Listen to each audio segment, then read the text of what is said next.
Hey, what's up YouTube? This is CJ. Let me bring you guys the final vid in my Marineland 37-gallon Reef series. This vid just mainly going to be recap and reflection and just kind of, enjoying what happened and the experiences I've gained through this year of keeping my first reef tank. And the reason I'm making this vid, I hate to say it guys, I did go ahead and part ways with the Reef. I know a lot of you guys are sad to hear this, but believe me, this is definitely not the end of the hobby for me. I'm going to get back in the saltwater game as soon as I have more time. And I'll definitely have bigger and brighter plans in the future. With the experience I've gained with this one, I can only get better from here. So with that being said, I still didn't want to just kind of leave you guys hanging without any explanation or, how I felt about it. So I figured I would take some snapshots, kind of run you through the whole series from beginning to end. Just pretty quick. If anyone new, if you haven't seen my tank, encourage you guys to go back through my Marineland series or playlist I have on my channel and kind of watch it from beginning to end, and to give you the full idea from the beginning where I built the tank, from cycling to the Herbie style overflow to plumbing, the sump, and eventually to the end where I had problems and the tank just started declining. So a lot happened in between those two extremes, but just kind of give you an idea of all the stuff you may learn from my series. So with that being said, let's kind of start you off with some of the good news, or at least the good things that I did learn. I definitely felt like I gained a lot of experience with keeping a nano reef tank. Well, borderline nano. I would say 40 gallons is, I guess, still considered a nano, but really not.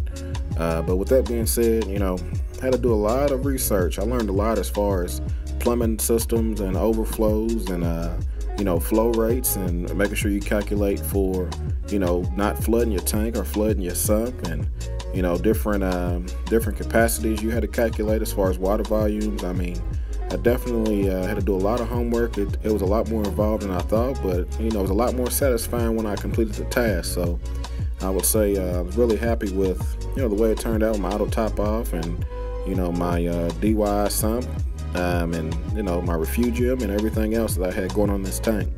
So the second thing I learned was aquascaping. From my Buna tank, as you can tell in that tank, I really like to keep it natural, and in this tank I had a challenge to aquascape it with only having two sides, but at the same time allowing flow and not just having a pile of rocks. So I felt like I accomplished that, and I can't wait to get my hands on a bigger saltwater tank and more live rock, and see what kind of shapes I can come up with. One thing I did not do that I will do in the future is actually drill the rock and use rods and glue and different things to kind of create some more unique structures that don't just stack on top of each other like this one. It was good at the end of the day as far as breaking the tank down, but I felt like I could have came up with some more interesting scape ideas and different ways to kind of place the rock work. So other than that, I was really happy with the way this tank started off. I felt like I took my time, put the corals in. After the fact, I didn't realize I kind of wasted a lot of money on too many euphyllias. As you can tell, they look great together right now, but honestly, I think putting them together was part of the downfall I had. Even though I don't believe they were stinging each other at first, I believe they kind of inhibited their growth. But as far as the other life in the tank, I never had any problems keeping fish or invertebrates. Besides my pistol shrimp. I'll get into him later, but that guy pretty much went on a murdering spree and killed every hermit crab in my tank. But I would say my May update, if you go back on my vids, definitely was one of the high points in the Reef. This is when everything was jumping, all the corals were growing, everything was opening up well, all the life was just kind of doing its thing. And this is the time I could sit in front of the tank and just look at, the progress it's made and what I accomplished. So, it's never a better feeling in the hobby when you finally, get to that point to where you feel like you've made it and everything's going so good you don't think it can get much better from here.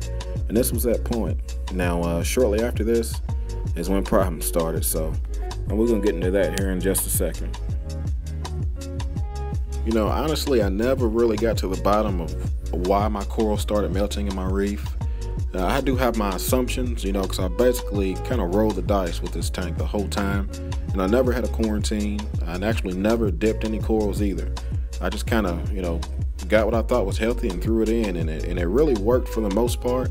But as you can tell, towards the end of this vid, all of those corals and all that rock work you see completely covered where euphyllias slowly but surely starts to dwindle down, and it just show exposed dead corals and exposed leftover putty. That's pretty much what this tank diminished to at the end. So, but you know, it had its high points.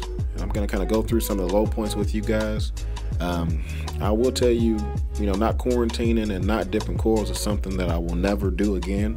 If I start another reef tank, I will definitely make sure that everything is healthy before it goes in, because I feel like I added one piece of coral, or actually a fish, that maybe still had some water in the bag or something, and then after that everything just start going crazy. Hey, that's just my opinion. Probably had nothing to do with it, but I gotta find something to blame. But other than that, as far as other mistakes, I will tell you one of the biggest mistakes I had was not having a backup heater.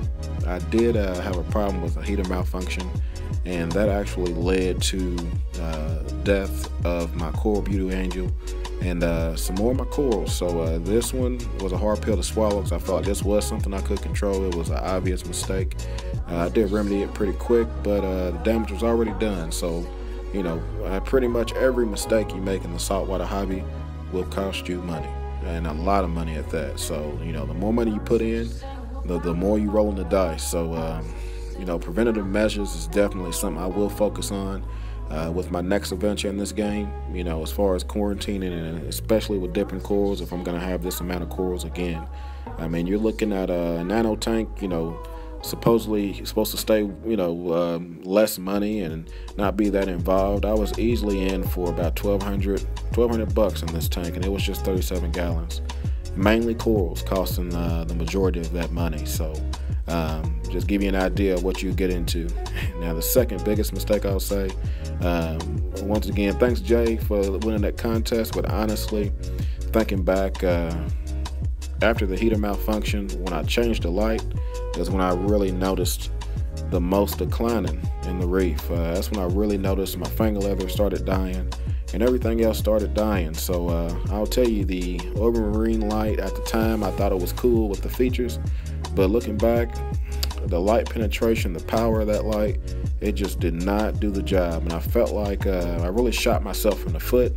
I really should have just kept my original Chinese 160 watt full spectrum light on it, and I probably would have been able to maintain the tank or help it to recover a little easier. So with that being said, you know, if I ever start another reef tank, I will never start off with a light that I don't plan on keeping. Meaning start off with a light that's plenty strong enough for everything you want. That way you don't ever have to change it, because changing the light on a reef tank has turned out to be the worst mistake that I ever made in this hobby, and that's something that I'll never repeat again. I don't recommend anyone else to think that you can just change the lights up and think everything's going to work out okay. So definitely keep that in mind. That's probably my biggest mistake in the tank. I'll definitely say the third biggest mistake I made was just getting too comfortable. I mean, I got to the point to where I would go weeks and weeks and weeks without even checking my parameters on my tank. You know, just thinking it's like the Mbuna tank freshwater. Once it's mature, you ain't got to worry about it, blah, blah, blah. Saltwater, no, cannot do that. You know, I felt like I may have missed some alkalinity swings or calcium problems in my tank that may have been, you know, something I could have remedied earlier in the game. You know, that's probably a reason why I never seen any coralline growth, and that may be a reason why some of the skeletons on my corals became brittle when I try to move them. So, you know, thinking back, you know, it's too late now, but the next tank, you know, I'm definitely taking all those experiences with me. And I don't want you guys to take everything I'm saying bad at the end of this vid as a negative. That's actually a good thing. It's a learning experience and something that I'm able to share with you guys and hopefully save you guys the trouble. I know, you know, a lot of people may have wanted to try a reef tank after seeing me, or I may have inspired people to, you know, give it a shot, you know, and I hope to continue doing that. And I hope this series continues to get views and it continues to get that word out there. So I'm definitely, you know, going to have a new reef. Not sure if I'm going to do Peninsula or another cube tank, but whatever I do, it's going to be well documented, well thought out, and better planned out next time. So other than that, appreciate you guys hanging with me this long. Definitely like, comment, subscribe. You know, you guys do what you do. Hey, y'all be easy. I appreciate you guys. Peace.